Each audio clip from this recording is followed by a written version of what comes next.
With all of the issues teachers are faced with, such as underfunding, overcrowded classrooms, and mandatory testing, sometimes mistakes get made. The overrepresentation of African American students in special education classrooms is nationally on the rise.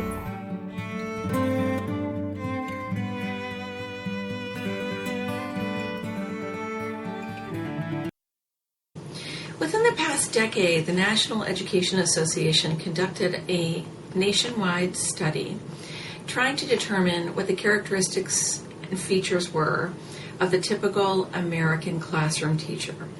And their findings revealed that most classroom teachers today, or the majority of them, are Caucasian, they're middle class, and they live in suburban types of communities.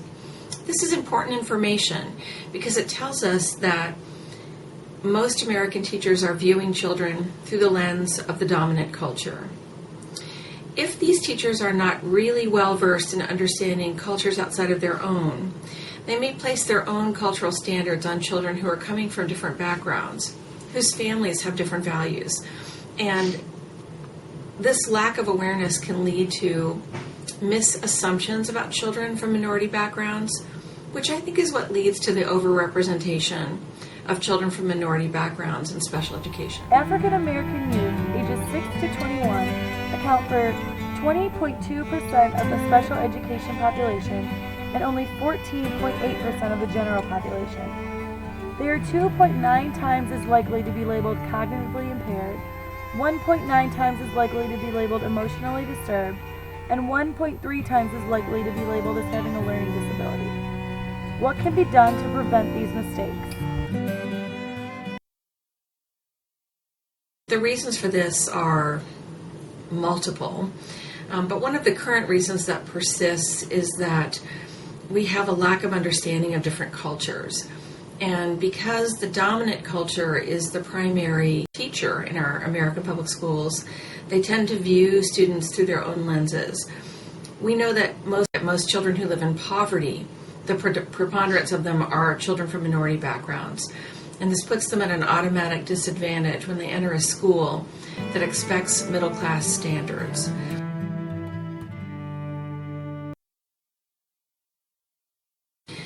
When we're talking about referring children for special education services, today we do have policy safeguards in place, and they include having to go through what we might call today response to intervention, where we have several tiers of intervention before a child is referred.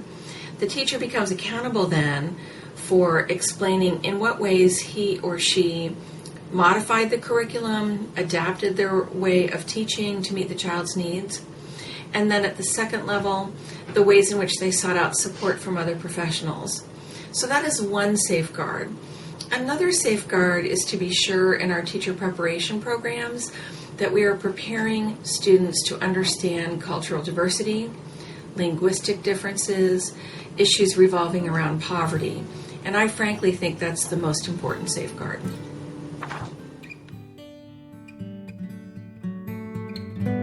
So as teachers, in order to ensure the appropriate placement and equal education opportunity for all, we should aim to do the following.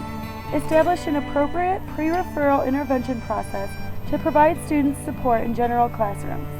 Respect individual differences of your students, and involve families in order to better learn about your child's strengths, needs, and cultural backgrounds. If we take the time to learn about our students and where they come from before referring them to special education, everyone will have an equal opportunity to be successful.